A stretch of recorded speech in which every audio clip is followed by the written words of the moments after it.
Иннокентий Ким, летчик гусаров. Сквозь шквал огня, орудий гром, летит с победой грозный ил.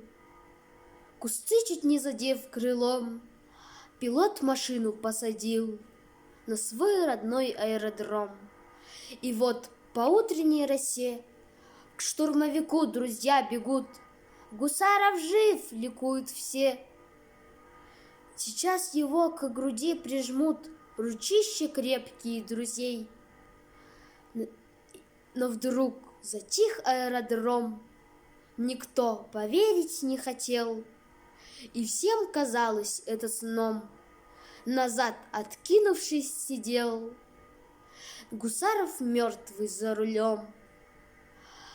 Поднять огня такой бы смерч, такую песню бы сложить, чтобы она, разящий меч, могла врагов всех разгромить, навек злодейства их пресечь. И если смерть в бою лихом, то как Гусаров, как герой, ее мне встретить бы потом, неодолимой стать горой между отчизной и врагом.